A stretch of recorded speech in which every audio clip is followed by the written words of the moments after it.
Muy buenas a todos y bienvenidos a un nuevo episodio de Dejas el Podcast en el que sobrereaccionamos al primer fin de semana de los playoffs.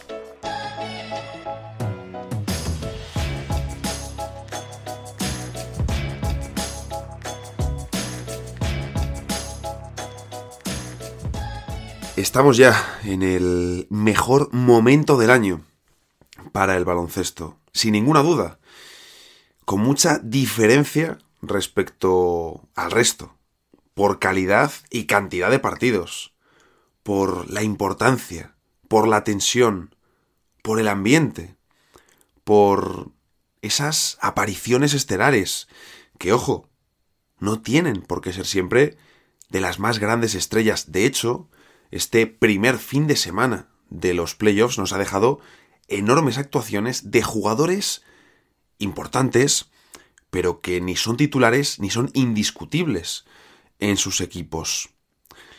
Por todo esto y por mucho más, los playoffs de la NBA son el mejor momento del año para el amante del baloncesto.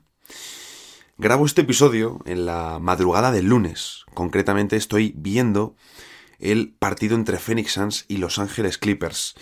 Ahora mismo al descanso. Eso sí, no voy a terminar de verlo entero durante este episodio, durante la grabación del episodio.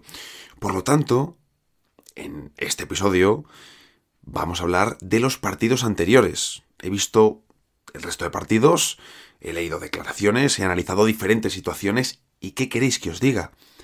Ha sido un primer fin de semana a la altura del escenario, a la altura de lo que esperamos de los playoffs de la mejor liga de baloncesto del planeta. Básicamente, en este episodio vamos a dar unas cuantas pinceladas de cada partido, con excepción, como digo, de este Suns contra Clippers que estoy viendo ahora y de... Me he quedado ahí un momento porque, claro, son mis Suns, entonces me compromete más el partido de Phoenix. Y por supuesto del Denver-Minnesota, que ese ya me lo voy a dejar para el lunes cuando mi cuerpo decida despertarse, porque no sé muy bien cuándo será eso.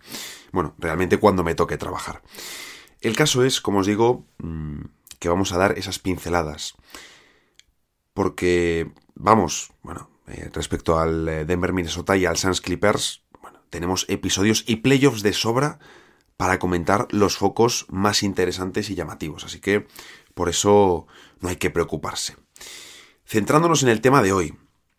Al igual que cuando comenzó la temporada, que publiqué ese episodio de sobrereaccionando a la primera semana de la NBA, el primer fin de semana de los playoffs merece lo mismo. Y el motivo es simple. Se tiende a sobredimensionar lo que vemos en esa puesta en escena inicial. En muchas ocasiones es acertado. De hecho, diría que en la mayoría, no en todas, por supuesto, y por supuesto, ahí me he repetido, no con el grado de absoluto que se tiende a utilizar después del Game 1 de cada eliminatoria. Os pido disculpas si en algún momento del episodio me veis algo lento.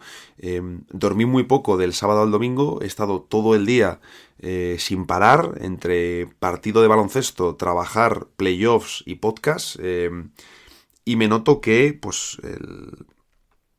el cerebro está algo ya pidiéndome cierta tregua, cierto descanso. Como digo, centrándonos en el episodio de hoy, en esta sobrereacción de la primera semana, esto no lo tengo apuntado en el guión, pero me ha venido ahora, un caso muy exagerado, quizás el más exagerado que yo recuerdo de los últimos años, o bueno, por poner un par de ejemplos, las finales entre Phoenix y Milwaukee del año 2021, finales que a mí me dolieron muchísimo, por supuesto.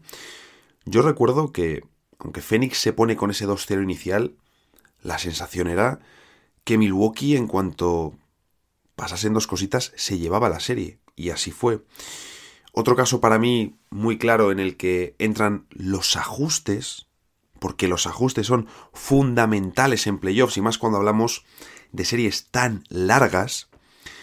Recuerdo los playoffs de 2020, los de Disney, los que ganan Los Ángeles Lakers, cómo comenzaron perdiendo tanto la ronda primera contra Portland Trail Blazers como la ronda de semifinales contra los Houston Rockets de Russell Westbrook y de James Harden.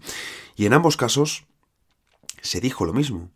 Se vino a señalar que si los Lakers perdían en primera ronda contra Portland iba a ser un fracaso, sobrereaccionando de forma exagerada al primer partido, también en parte porque, claro, había programas, sobre todo en Estados Unidos, que necesitaban debate y que si están los Lakers por el medio, pues mejor que mejor. Y entonces pues lanzaban mensajes completamente exagerados para crear polémica, debate, conversación en redes sociales. Pero es algo que sucede, es algo que se da, esa sobrereacción.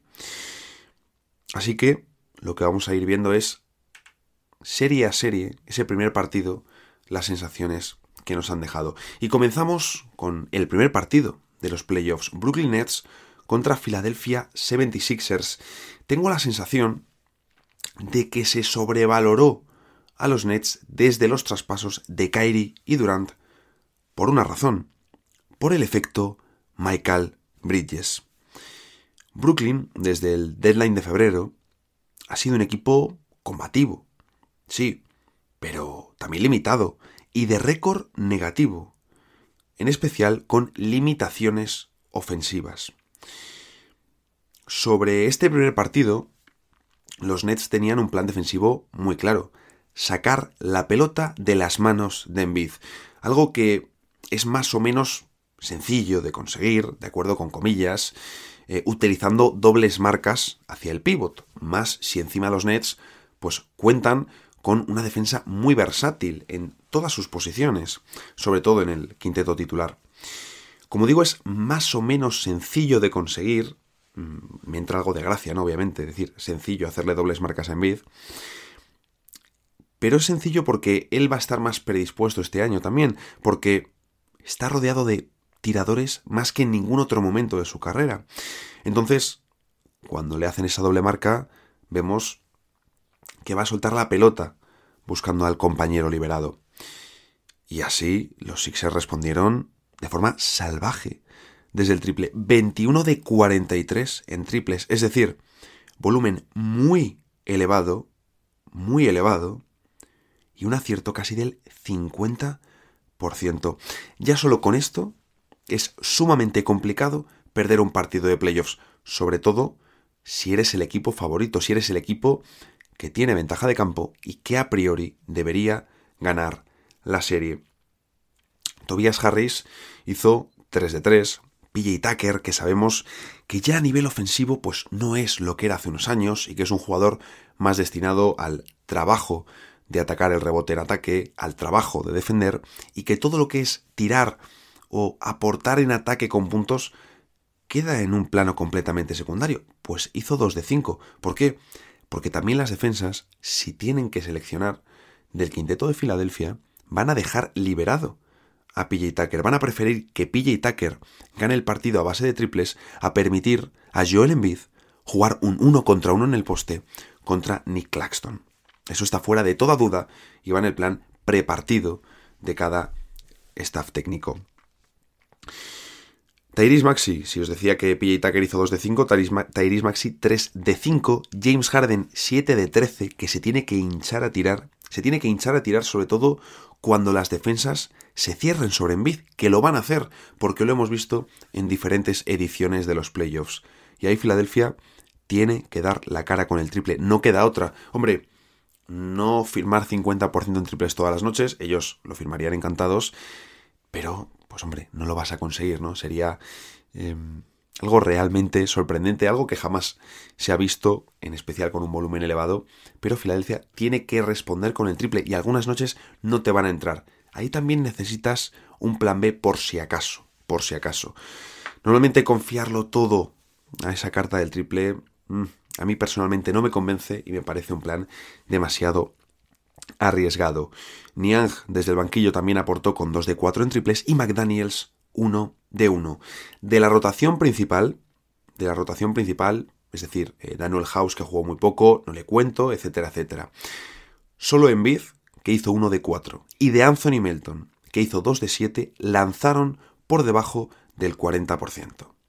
Una barbaridad. Además, Filadelfia tuvo muchas segundas oportunidades gracias al rebote ofensivo y cuidaron la pelota muchísimo mejor que Brooklyn, que sufrió con las pérdidas. Y ahí se nota que los Nets al final es un equipo que muestra carencias en la creación, en el playmaking, sobre todo de cara a competir contra uno de los cocos del este. No es lo mismo, temporada regular, unas semanas, puedes sacar alguna victoria importante. Eso no es lo mismo que enfrentarte en playoffs a uno de los cocos de tu conferencia. ¿Qué ocurre? Que Brooklyn depende en exceso de la anotación y también de la improvisación, de esa creación ofensiva inesperada de Michael Bridges. Pero él solo no puede liderar una ofensiva de playoffs durante toda una eliminatoria. Va a necesitar, por supuesto, más ayuda de Spencer Dinwiddie, cuya actuación del Game 1 fue, vamos a decir, pobre. ¿Sobrereaccionamos si decimos que Filadelfia ganará la serie con comodidad? La verdad es que no.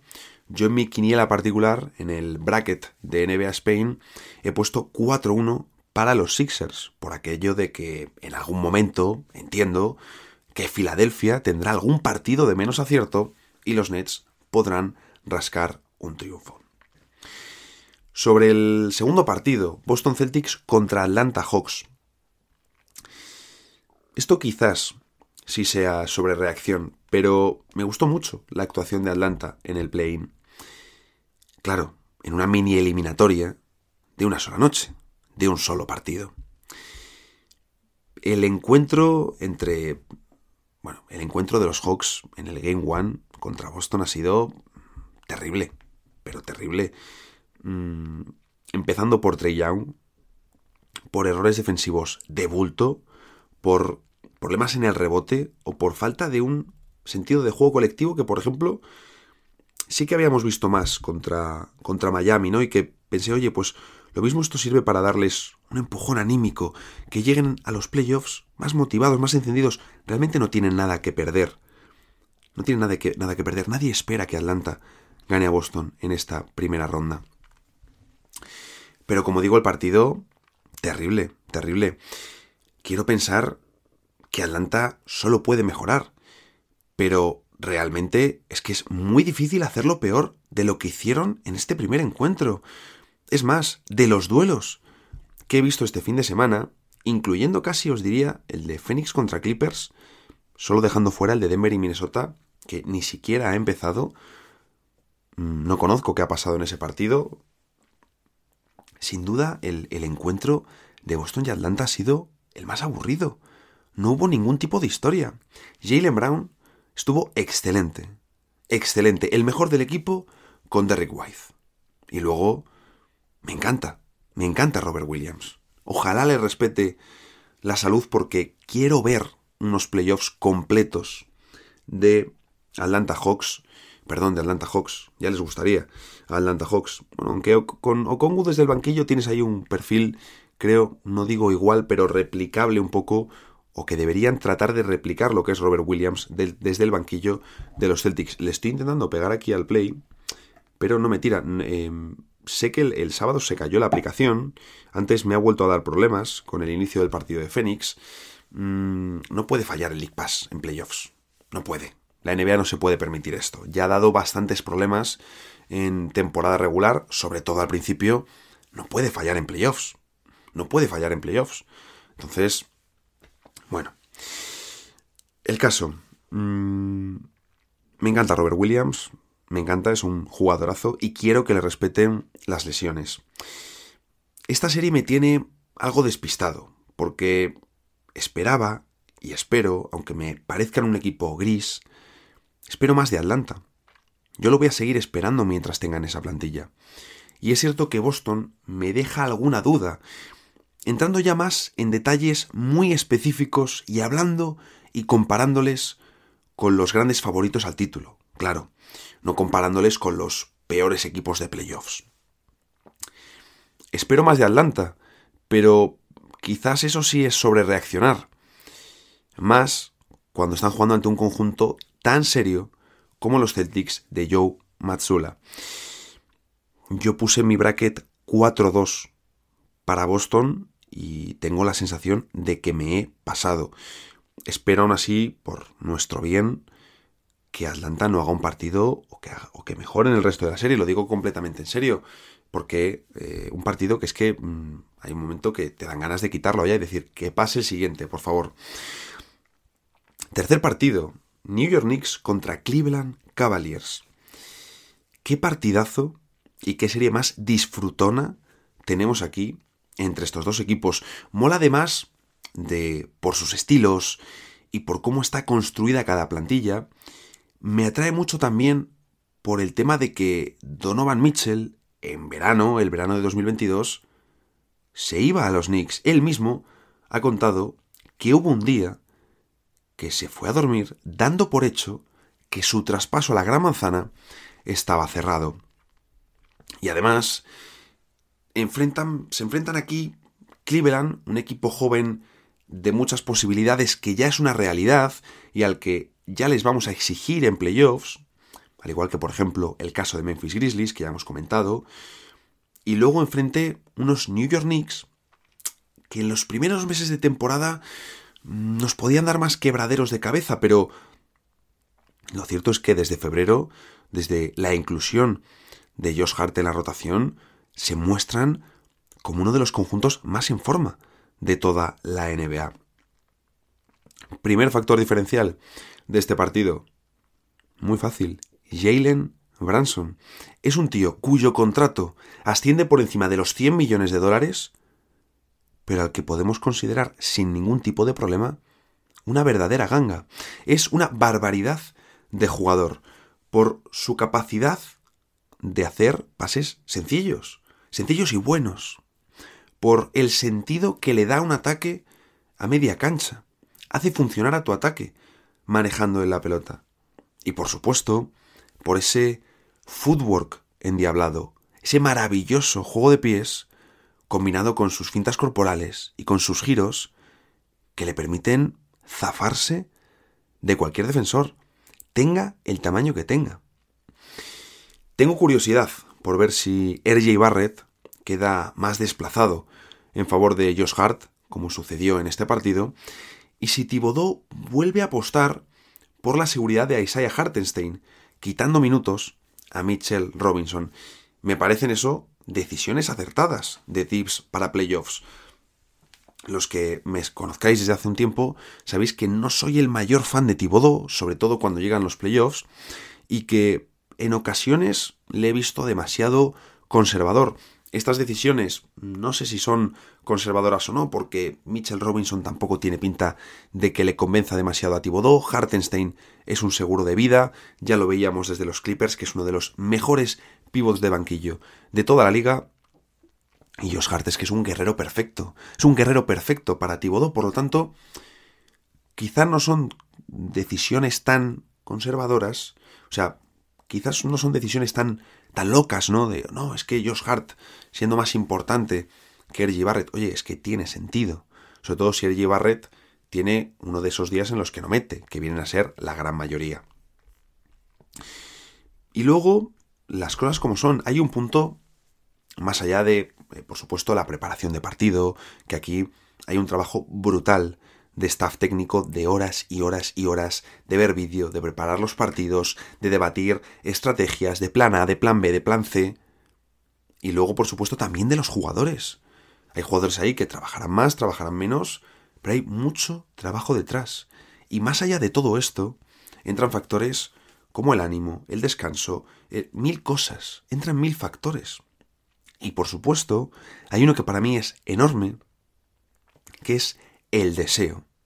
Y los Knicks mostraron más deseo por ganar que los Cleveland Cavaliers. Más intensidad.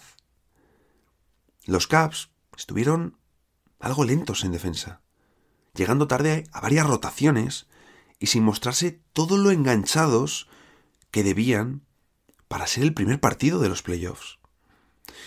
Van a necesitar mucho más de Jarrett Allen en defensa, que sabéis que me encanta, pero no me convenció su actuación. Puse de ganadores a los Cavs, sigo confiando en ellos y en Donovan Mitchell, pero es cierto que los Knicks han llegado a los playoffs mucho mejor de lo que jamás imaginé, y esto no es una sobrereacción. Golden State Warriors contra Sacramento Kings. Voy a aprovechar ahora para pegarle el traguito de agua, porque quedan 3 partidos por comentar todavía. Aquí está ya empezando la segunda parte del Suns Clippers y ya se me va a acabar la garganta. Golden State Warriors contra Sacramento Kings. Primera idea y más clara. El mejor partido del fin de semana. Si no lo habéis visto, si no habéis podido, da igual que sepáis el resultado. Tenéis que ver aunque sea un resumen, porque es una maravilla de partido.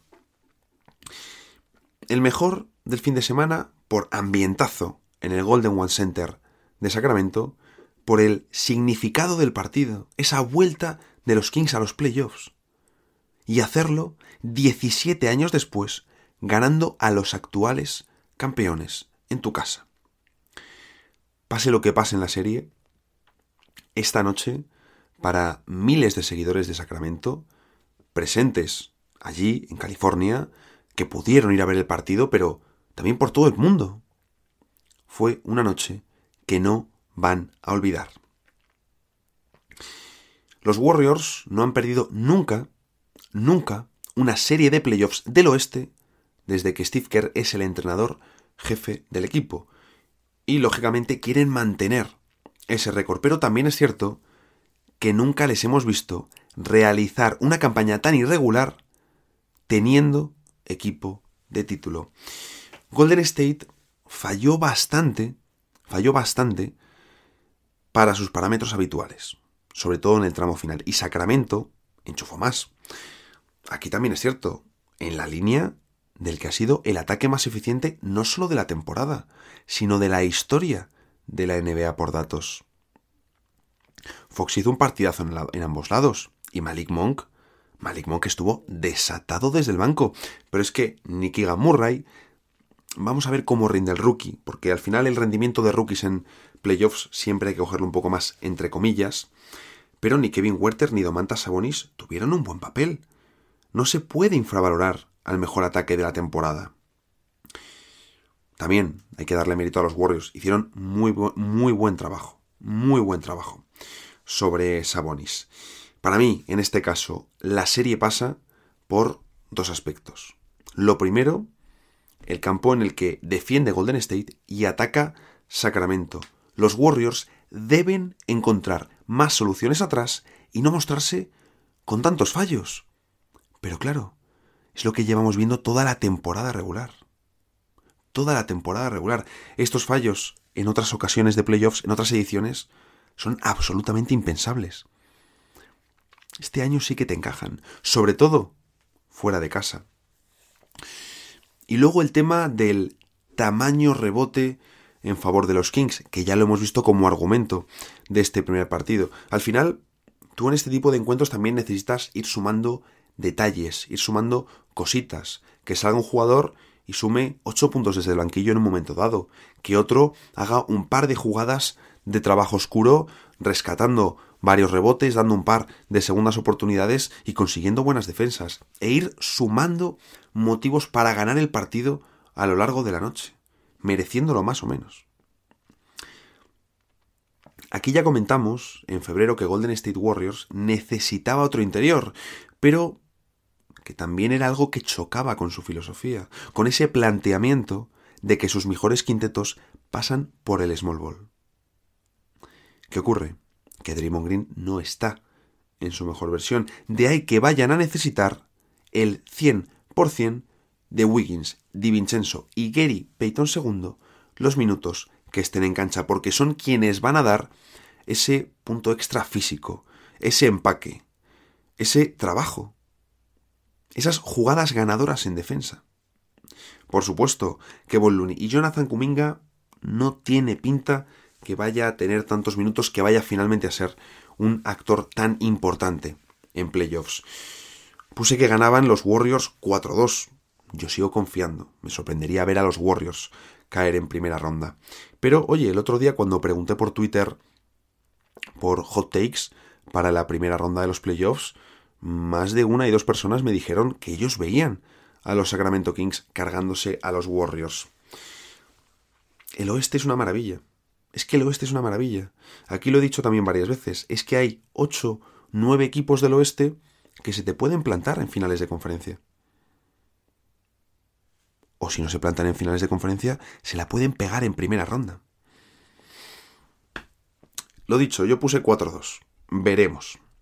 Los Ángeles Lakers contra Memphis Grizzlies. Si en enero dices que los Lakers van a robarle el factor cancha al segundo clasificado del oeste en el primer partido de playoffs, te cuelgan por loco. Pero así ha sido. La noticia clave y que marca la eliminatoria es esa lesión de Ja Morant en la mano. Se marchó en el segundo tiempo al vestuario, volvió al banco y luego no entró más en la cancha. Ha dicho Taylor Jenkins, el entrenador, que las radiografías han arrojado resultados negativos ante una posible fractura. Así que, buenas noticias. El partido fue bonito y también por partes. Al principio, más de Lakers. Luego respondió Memphis. Y en la segunda parte, cuando un momento en que los Grizzlies parecían ir encarrilándolo, explotaron Rui Hachimura y Austin Reeves.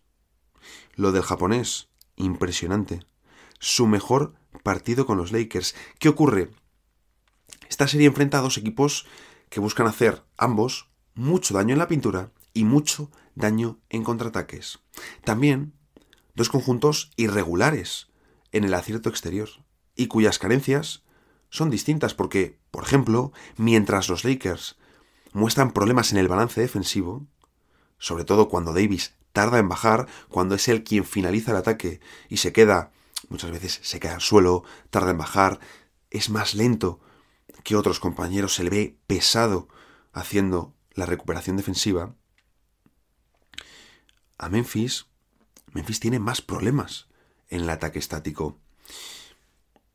Pero al final, este partido se decide, por supuesto, por esa ausencia de Ja Morant, que es un factor, pero sobre todo por la defensa de Anthony Davis y los puntos de Hachimura y Reeves. Lo hablábamos el otro día en el episodio de si los Lakers son candidatos. Necesitan que otros jugadores ayuden a LeBron y a Davis con la anotación.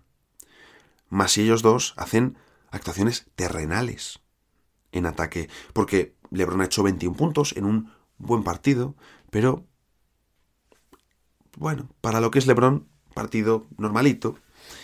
Y 22 puntos Davis, que ha estado titánico en defensa. Sin él se desmoronan, porque se desmoronan sin Anthony Davis completamente. Pero 22 puntos tampoco ha tenido varias canastas impresionantes, pero tampoco ha hecho nada muy loco. Decía Desmond Bane en el postpartido que Hachimura ha hecho su mejor partido con los Lakers y que la serie dura mucho, que a ver si repite una noche como esta. Realmente los Lakers no necesitan que Hachimura vuelva a hacer 29 puntos con 11 de 14 en tiro, un 78%, que ha sido una barbaridad. Pero sí necesitan que LeBron y Davis hagan partidos monumentales, que Russell aumente sus dosis de microondas, porque es irregular, y por supuesto que aparezca Schroeder, que ha hecho un partido discreto. Jugadores tienen para ir alternándose, desde luego hay talento. Y por cierto, hemos vuelto a ver lo que aquí ya he comentado en varias ocasiones. Jarred Vanderbilt es un jugador más de temporada regular que de playoffs. Ya en el play-in, Hachimura, que incluso llegó a perder minutos o caer de la rotación en algún momento de la temporada regular, ya jugó más que Vanderbilt en el play-in y ahora se ha vuelto a repetir la tónica. Porque, lo que comentábamos, Vanderbilt te lo van a flotar, va a sumar menos en ataque. Y al principio ha habido ahí unas cosas en defensa que no he entendido muy bien. Estaba él con Jaren Jackson Jr., Davis no, algo muy raro. Entiendo que para descargar a Davis, para tenerle más en la ayuda, pero es que Jackson Jr. se ha hinchado al principio. Eso ahí no lo he entendido muy bien. Y luego también, al igual que Bane se pregunta si Hachimura va a hacer esto el resto de la serie, ¿va a meter 31 puntos todos los días Jaren Jackson Jr. con más de un 60% en tiro? Esta es una serie igualada, donde me fío más de la experiencia Laker que del ímpetu de Memphis. Les di 4-2. Pero una serie muy, pero que muy disfrutona. Y por cierto, Austin Reeves es un clinic andante de tomar decisiones en el baloncesto. ¡Qué pasada de tío! qué pasada de tío, macho. Le ves ahí, con su cuerpo escombro, un chavalín ahí en medio de la cancha. Es una de las... Vamos a ver cómo terminan estos playoffs, pero en función de cómo terminen los playoffs, es uno de los undrafted más exitosos que hemos visto. Sí, hay otros que han conseguido mucho más. Por supuesto, Ben Wallace o nuestro José Manuel Calderón. Pero tú ves a Austin Reeves y tiene de todo menos de pinta de jugador de Los Ángeles Lakers. Y ahí está, saliéndose, brillando, siendo un factor clave para que este equipo remonte en la segunda parte de temporada desde el deadline, gane en el play-in y ahora le robe el factor cancha a los Grizzlies. Que por cierto, algunos datos que he leído por Twitter. Los Lakers tuvieron 4 jugadores con al menos 20 puntos en el mismo partido, algo que no sucedía en playoffs desde 1988, cuando coincidieron Magic Johnson, Kareem Abdul-Jabbar, James Worthy y Byron Scott. También Anthony Davis consiguió 7 tapones y 3 robos. Primer jugador en conseguir estos números en el mismo partido de playoffs desde Draymond Green en 2016. Y Hachimura ha empatado el récord de puntos desde el banco para cualquier jugador de la historia de Lakers en playoffs. El récord que ha empatado estaba en propiedad solitaria de Michael Thompson, padre del queridísimo Klay. Y vamos con el último, Milwaukee Bucks contra Miami Heat. Estoy aquí, me he venido hoy a grabar a la plancha. Cuando grabo tarde no quiero molestar y despertar a la gente de mi casa. Y estoy sentado en un sitio bastante incómodo y me está empezando a doler la posadera. Pero bueno, eso realmente no viene al cuento. Milwaukee Bucks contra Miami Heat. Partido que evidencia el factor lesiones. Por desgracia, todos los años algún equipo cae por las lesiones en playoffs. Y en este Game 1 se han marchado lesionados Giannis Antetokounmpo y Tyler Herro. Vamos a ver la espalda de Giannis, si está para el siguiente. Yo después de la recuperación milagrosa de los playoffs del título, espero cualquier cosa por parte del dios griego. Y lo de Herro sí que pinta peor, con esa fractura en la mano derecha que le podría dejar fuera de los playoffs. Me ha gustado mucho el partido de Miami, liderados, por supuesto, por Jimmy Butler, pero mostrando ese arrojo que siempre han tenido los Heat de Eric Spoelstra y que, en parte, habían perdido durante esta temporada regular. Los Heat han tenido un partido absolutamente disparado en ataque. Es cierto que lo fácil es decir que esto recuerda a Disney 2020, cuando Miami pasó por encima de Milwaukee, pero es que los de Florida han metido el 60% de sus triples y el 60% de sus tiros de campo. Entonces, eso lo magnifica. Espero respuesta por parte de Milwaukee. Y oye, ojalá Miami aguante una serie larga. Pero es que personalmente me cuesta pensarlo. Todavía más si no tienen a Tyler Herro disponible. Yo obviamente he puesto que ganan y fácil los Milwaukee Bucks. Quiero ver un poquito qué sucede en el próximo partido, porque es cierto que Miami tiene ese punto de que nunca puedes dejar de contar con ellos, pero es el año que menos activos tienen. Entonces, a lo mejor sí que es sobre reaccionar el pensar que Miami va a dar una serie larga. Bueno, un comentario muy breve, ya para terminar, sobre el Clippers Phoenix Suns, que están en el primer partido. Termino de grabar más o menos cuando quedan unos minutos del tercer cuarto. Phoenix está por delante, se ha adelantado en este tercer cuarto, porque el inicio del partido ha sido desastroso, a nivel defensivo, desastroso. Os voy a decir un par de cosas que me preocupan de los Suns. Es cierto que aquí, como seguidor del equipo, en ocasiones tiendo a ser más temeroso, tiendo a ser más cagao con mi equipo, no lo voy a negar, sobre todo porque este año es el primero.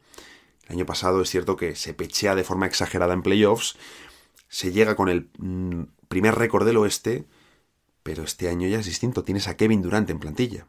La historia es completamente distinta. Estamos hablando de un nivel diferente.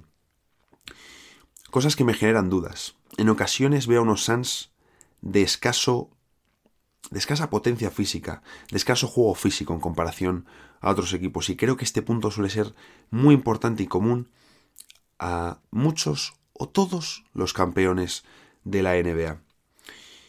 Y luego me preocupa, esto menos porque en ataque hay talento, me preocupa, pero más pensando en el largo de la serie, si vamos a ver demasiado solo aclarado, solo pick and roll. Porque vemos a los Suns funcionar muy bien también cuando utilizan mucho los bloqueos indirectos. Eso obliga a trabajar más a la defensa y de formas diferentes y te abre otros caminos. Entonces, me gustaría que los Suns variasen un poquito. Pero lo dicho, el partido ha empezado de forma desastrosa para la defensa de Phoenix y haciendo un partido muy flojo de inicio, que los Clippers han dado un recital en el primer cuarto. Phoenix en el tercero, de momento, va por delante. Y con esto llegamos al final del programa, realmente. Yo voy a editar esto y me voy a meter en la cama del tirón, pero lo importante ahora, sobre todo en las primeras semanas, que son frenéticas, porque luego en cuanto se pase la primera ronda ya tenemos menos partidos, vamos a disfrutar, vamos a ver todos los partidos, vamos a disfrutar al máximo de los playoffs, porque es el momento que tanto esperábamos. Ya están aquí los playoffs. Y por supuesto, lo comentaremos y analizaremos aquí. Así que, ya sabéis, nos vemos el jueves en el próximo episodio de The Hustle Podcast.